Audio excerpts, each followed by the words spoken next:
ত্রয়োদশ জাতীয় সংসদ নির্বাচন ও গণভোটে ভোট দিয়েছেন অন্তর্বর্তী সরকারের প্রধান উপদেষ্টা ডক্টর মোহাম্মদ ইউনূস।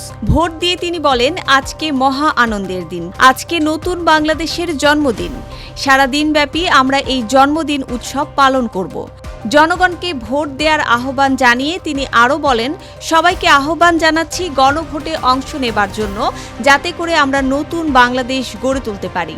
১.৫ বছর ধরে আজকের দিনটির জন্য অপেক্ষায় ছিলেন বলে জানিয়েছেন সেনাবাহিনীর প্রধান জেনারেল ওয়াকারুজ্জামান। রাজধানীর আদমজী ক্যান্টনমেন্ট কলেজ কেন্দ্রে ভোট দিয়ে সাংবাদিকদের সঙ্গে আলাপকালে তিনি একথা জানান। ভোটারদের নির্ভয়ে কেন্দ্রে এসে ভোট দেওয়ার আহ্বান জানিয়ে সেনাপ্রধান বলেন, সকাল থেকেই সারা দেশে অত্যন্ত শান্তিপূর্ণভাবে নির্বাচন অনুষ্ঠিত হচ্ছে। জনগণ এখন পুরো পরিস্থিতি নিয়ে আশ্বস্ত।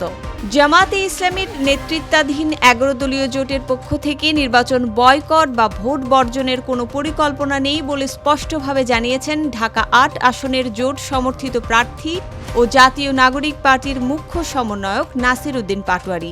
তিনি উল্লেখ করেন যে জোটের পক্ষ থেকে সার্বিক পরিস্থিতি নিবিড়ভাবে পর্যবেক্ষণ করা হচ্ছে এবং এখন পর্যন্ত পরিবেশ শান্ত থাকায় তারা নির্বাচনের শেষ মুহূর্ত পর্যন্ত মাঠে থাকার সিদ্ধান্ত নিয়েছেন।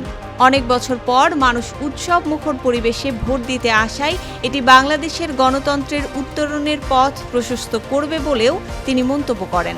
ঢাকা ১৩ আসনে বিএনপি মনোনীত প্রার্থী ববি হাজ্জাজ দাবি করেন, প্রিজাইডিং অফিসার ও রিটার্নিং কর্মকর্তার কাছ থেকে ভোটার তালিকার সঙ্গে পোলিং এজেন্টদের কাছে থাকা তালিকার গরমিল থাকায় অনেক ভোটার নাম খুঁজে পাচ্ছেন না। এতে ভোটারদের মধ্যে চরম ভোগান্তিতে পড়তে হচ্ছে। সকাল ৯টা ৪০ মোহাম্মদপুর সরকারি শারীরিক শিক্ষা কলেজ কেন্দ্র পরিদর্শন শেষে সাংবাদিকদের কাছে ববি হাজ্জাজ এসব অভিযোগ করেন। পটুয়াখালী ৩ আসনের বিএনপি মনোনীত প্রার্থী এবং গণ অধিকার পরিষদের সভাপতি নুরুল হক নূর আজ জীবনের প্রথম ভোটাধিকার প্রয়োগ করেছেন। ৩৩ বছর বয়সে প্রথমবারের মতো জাতীয় নির্বাচনে ভোট দিতে পেরে এবং একই সঙ্গে নিজে প্রার্থী হতে পেরে তিনি উচ্ছ্বাস প্রকাশ করেন।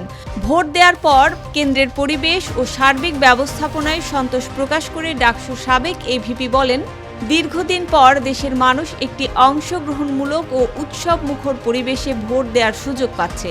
এটাই সবচেয়ে বড় অর্জন।